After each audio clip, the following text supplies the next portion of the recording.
The topic of today's discussion is I've got to make an app really quick. I'm in a hackathon situation, and I want to come up with a user interface really fast using JavaScript and HTML5. How do I do that?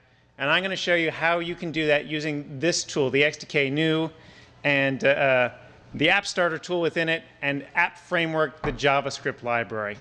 My name is Andrew Smith. I look like that guy. I'm newly part of Intel. You can tweet me at Prof Moby there. And I'm going to start off at kind of a high-level view. This gentleman, this young lady down here said, I didn't know Intel was in software just when I came in here today. And I'm here to tell you that we are, right? Not only are we in software, but we're specifically in HTML5. We want to make sure that HTML5 and JavaScript becomes kind of a top-tier development language, development platform, if you will. And we want to do that in 3 ways. We hope to continue to contribute to the open source community in terms of adding JavaScript. Come on in. Sit up here. Yeah, there you go. Yep. We're all looking at you. Now, yeah, come on in. We're going to continue to contribute to open source, create projects that you can use just like what I'm going to show you here today. We've got a website called the Intel Developer Zone where you can go to get information about HTML5 and software. We want to support the W3C standards.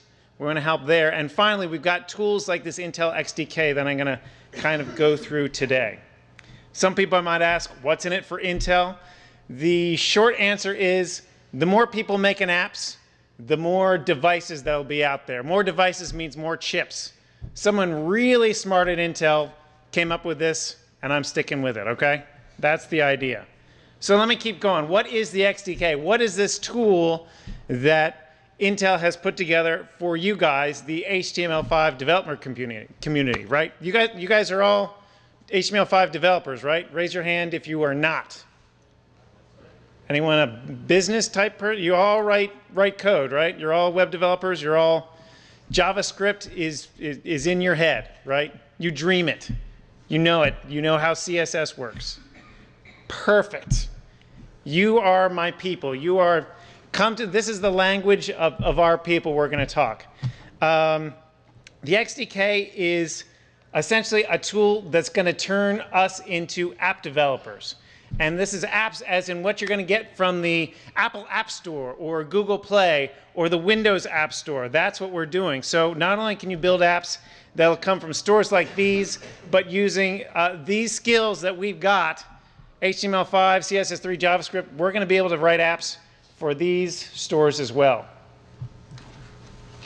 The XDK new looks something like this. It's kind of a hodgepodge of images. I didn't want to get too much into this XDK because there was an earlier talk on that. I didn't want to step on toes, but I do want to touch on it. You're going to be able to write your code, see what it's going to look like in an emulator, and then build it for a variety of platforms here. We also hope to have some services that you're going to be able to add. I don't know if you know this, but Mastery, for instance, is now an Intel property. So we hope to kind of add some of that discovery and API inclusion features into the XDK shortly. It's kind of a work in progress. We just released it yesterday is when we released this version. Get it here at xdk.intel.com. If you don't remember that URL, I've got little cards up here. I'm hoping each of you takes one before you leave this talk. I'll put it right there. And let me continue. This is kind of the architecture of the XDK. It's pretty big, but the idea is that you develop your app using technology you already know, HTML and JavaScript, CSS. You'd be able to test it both on device and on your computer, and then deploy it to a variety of platforms. Which brings us to this tool that's going to get you to making a user interface really fast. right? This is called the App Starter tool, and it lives in this develop section of the XDK stack. Come on in, grab a seat, or stand in the back. That's cool too. Maybe you don't want to commit. That's fine. But what we're talking about is building a UI really quick that is going to allow you to use your HTML and JavaScript skills to create an app. So within the Intel XDK, what you'll do is you'll create a new app, you'd give it a name, you'd go to our App Starter Prototyper tool, which allow you to actually drag and drop in not only controls, but panels that'll slide in and out and provide navigation as well as a history to your application. Finally, the tool is made so that depending on what type of operating system this JavaScript framework is running on, it's going to look a little different depending. So it's going to have a kind of a Windowsy feel on a Windows device, iOS or iOS 7, depending on that operating system, and maybe an Android look and feel. Let me actually show you the XDK in motion, actually creating an app right before your eyes, okay? So this is the XDK I was talking about. It's going to allow me to create an app, emulate it, then test it on device, and finally build it for a variety of tools, assuming I have an internet connection. Here, let me restart the XDK here really quick, just so that I can get all this good stuff, because hopefully I've got an internet connection now. Yep, there we go. Or maybe not. No worries. I'm just going to continue on. I'm going to create a new project using this App Starter tool I mentioned. Give it a name. Go ahead and hit create. And now I should be able to actually design my UI using this drag and drop tool. So I'm going to start by adding a couple pages here. Suppose I want a camera page. Going to give it an ID of cam. It looks a little squashy here on this resolution. But once you're on a computer, it's going to be a little bit bigger. Apply that. And let's get some navigation elements on here. So we're going to have home. We're going to have a camera. That'll give an icon of a camera. And go to the camera page. And a geolocation page. It's going to go to a location. Let's apply that. And now you should be able to see what it's going to look like in this window. I'm going to save that. And if I go ahead and emulate it, I can actually see what it will look like. So I've got 3 panels that I can then populate with business logic and information. So I could come back here, look at my code. It's not polluted with all sorts of nonsense, mumbo jumbo you don't understand. It's just divs and classes. So I'll be able to come in here and just put a hello world in for the camera perhaps. I'm going to save that. There we go. So I'm still writing in JavaScript, HTML5. This is just going to get me to a place where I can innovate faster, right? And how am I doing that? I'm doing that using this App Framework JavaScript library, which is part of this open source stuff I'm describing, right? This is a JavaScript query language and UI, UX library. And the idea is that we made this specifically for hackathons, for people who need to get proof of concepts and user interfaces out there as fast as possible, right? That lives in the XDK and the develop stack. You can get it right here at this URL, app-framework.software.intel.com. That's terrible. That is absolutely terrible. Just go to software.intel.com/HTML5 and find it there. All right, what is it?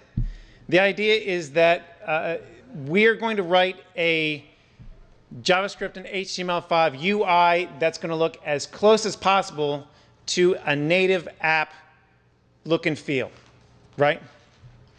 So it's going to handle a lot of problems that you're going to have with JavaScript and HTML5. It's written by a guy named Ian Maffett, who doesn't actually look like that, but his brain does. I mentioned that we wrote it for hackathon events. How many of you guys go to hackathons regularly? You ever do that and you realize you've made the best app ever, but it looks like rubber dog poop? You just can't win because you know, they're just buttons. This is the answer for you. This is what this is for. You can just create this user interface just with panels and buttons, and it'll get you where you want to go. It's available for free on GitHub. Look for it. It's called App Framework.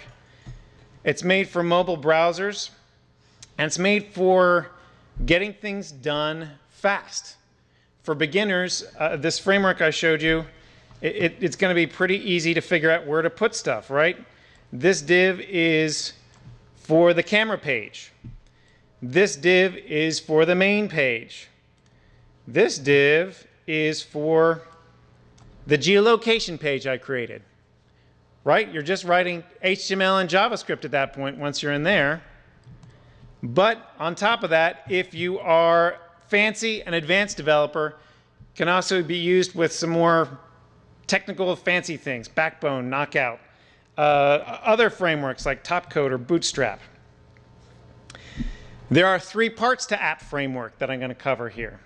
There is the query selector library, the UI framework, and finally a way to add plugins. We've got a couple of plugins. You can write your own. I'm going to show you one I made, at least one, maybe 2. Let's start with a query selector. I mentioned there are 3 parts. This is the first part, the query selector. It's small and fast. It's lightweight. If you prefer to use jQuery, it's compatible syntax, just about the same thing. It's going to kill orphaned event listeners that you don't need. I mentioned that it's been stripped down, so it's specifically made for mobile. And that gives it a little bit of an edge in terms of query selection. The fact that it only runs on a couple of browsers and devices allows it to not include some of the legacy things for, I know, IE9 or IE8, IE6, I don't know, that it doesn't need. Query selector allows you to select elements and change their attributes just like a normal query selection language should. But it's also got a couple of convenience functions to do usual functions that you might want to need, like changing the inner HTML or certain CSS sections. Finally, it's also got a way to get and parse JSON files, as well as do asynchronous data calls to fill your panels. Which brings me to the UI portion of this library, which is kind of where I wanted to get. This is what's going to provide the menuing and the buttons and the tools to actually make your app look and feel as close to native as possible. The query selector language I mentioned before, you can use that, or you could use jQuery. That's either way. That's fine with us. But this is the part that I really want to talk to you today about. This is what's going to provide that look and feel that this tool that I showed you within the XDK is going to get you. As I mentioned, it's going to mimic the performance of these UIs that would be on native. They're going to provide a lot of things that you're going to need: scrolling, fixed headers and footers, animations, vector icons, things that you would associate with mobile. This is going to give you for JavaScript and HTML5. It's going to fix a lot of bugs that you're going to run into writing JavaScript and HTML5 for mobile devices. For example, there's a bug in Android about translate 3D and form elements. Animating those can be a problem. If you bring up a form and you try and enter it, sometimes it'll scroll beneath the fold, and then you end up trying to type something in, but it's not on the screen. UI animations, that's a problem. On Windows, there's an event dispatcher bug that will fire all the events at once. That can be a problem, I'm told. This will take care of that problem.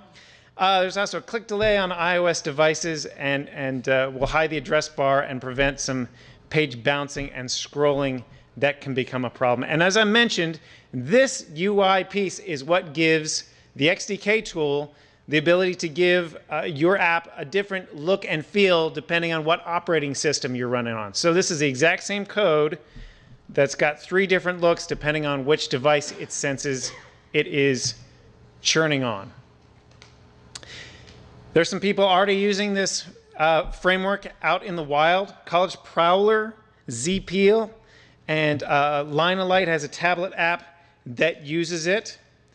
It uses CSS3 for animations and transitions, which makes it a little faster than your average bear. And that's appropriate for a variety of operating systems. You can do those transitions any direction you want, anything you would think would be appropriate. It's going to give you some custom form elements. That's going to take care of some typical form bugs that you'll run into on mobile and make things much easier for you, particularly on Android devices. It'll also give you kind of a toolbox for things that you might want to use in your user interface. It'll track your history. So if you want to go from panel to panel to panel, your back button will take you back. It'll maintain, well, that is maintaining the state, obviously, updating the header bar. It's got a badge system too. So if you want to put a badge on an element, not unlike this, I don't know if you can see that 38. That's what that's going to provide for you. It gives you the capability to add a side menu if you want. So if you want your UI to do something a little bit different on a device that has a little more real estate, you've got access to that. I mentioned it gives you access to an icon library that you can just add on the fly. It's pretty extensive, and it's got a variety of sizing options you can put in through the CSS.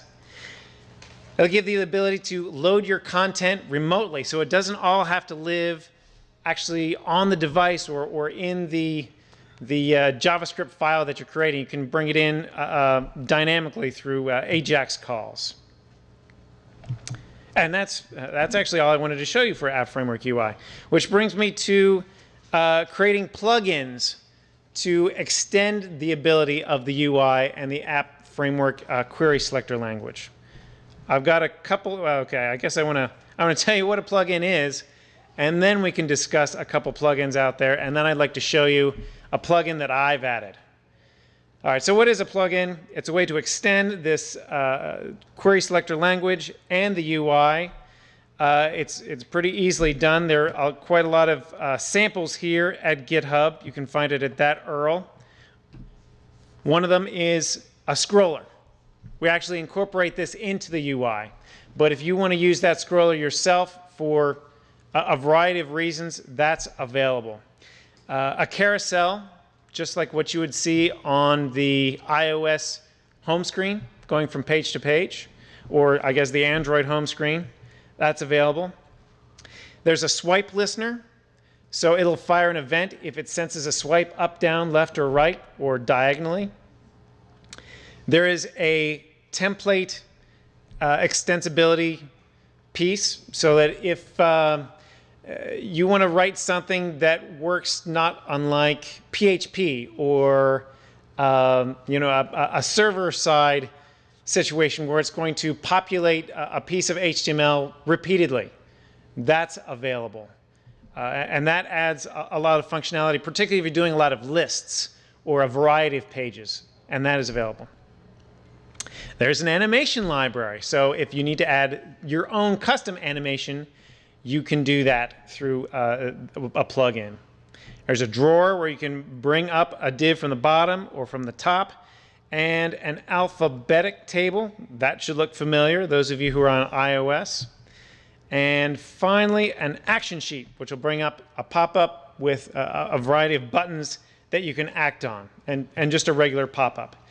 Get all this here. If you've got something that's going to read a QR code, hopefully that'll get you where you want to be. Go ahead and do that. So, it's nice and warm in here. How many of us are already asleep? This guy is asleep. Yep. He's asleep? Yeah. I'm about to let you go. I want to show you how the plugin works, and then we'll go. I'm sorry, I just brought that down. Has everyone gotten this? I'm assuming by your silence that's a yes. Well, this guy's got his phone up. No? Yes? Okay. Any questions while I have this up? Yes, right back here. Right back there. Yeah, what's the gzip size?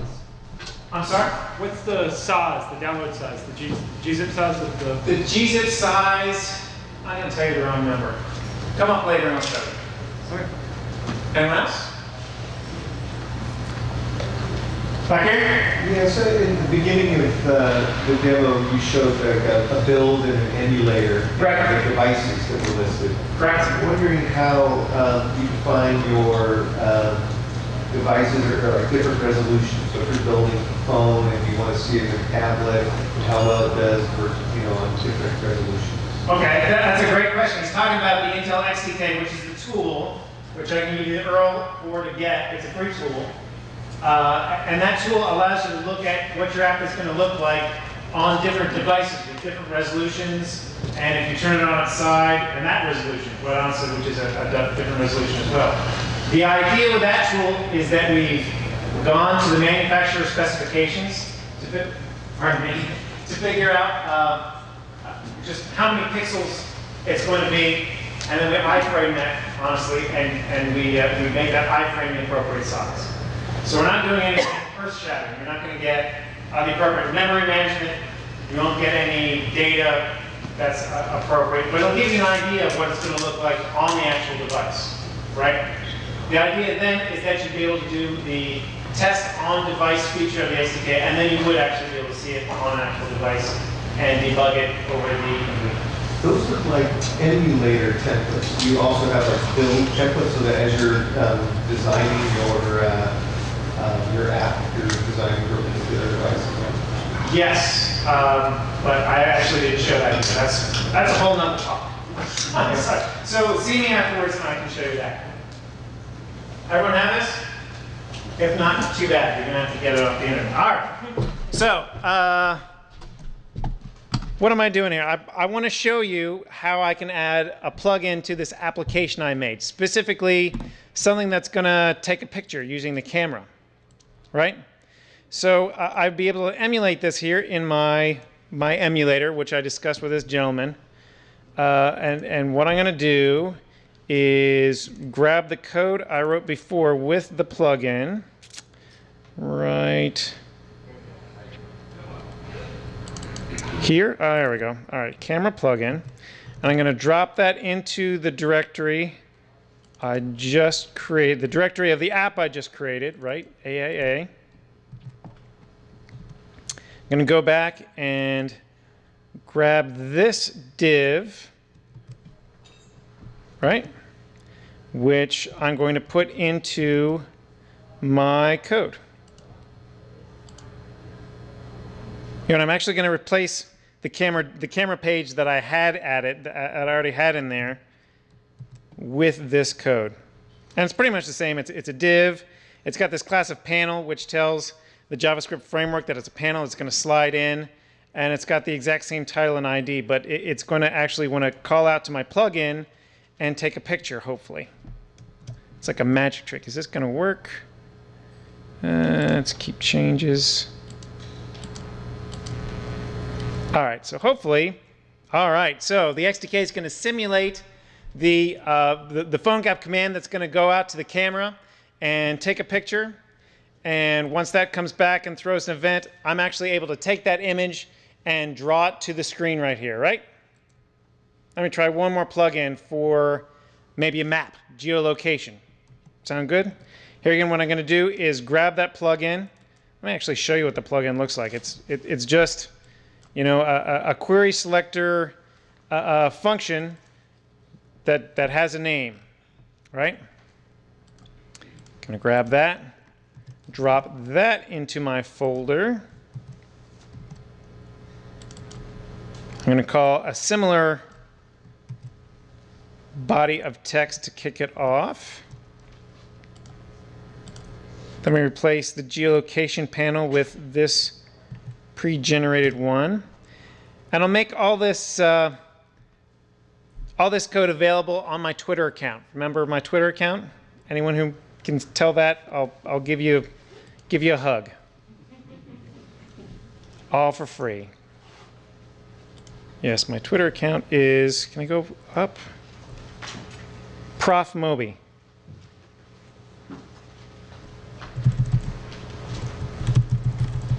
There we go. That's me. Look for this code there. That way you don't have to keep writing it down. Did I save that? Let's see. I'm going to reload this. Hopefully.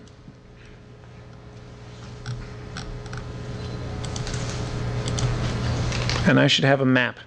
Oh, but I don't have the internet. That could be my problem. Let me see. If I had the internet, that would get a Google map. Rats, the big finish, and it didn't work out. So, in conclusion, the idea is you can make a really quick user interface that is attractive and responsive using just HTML5 and JavaScript right here in the Intel XDK using this app starter drag and drop tool and the app framework JavaScript library. Thank you.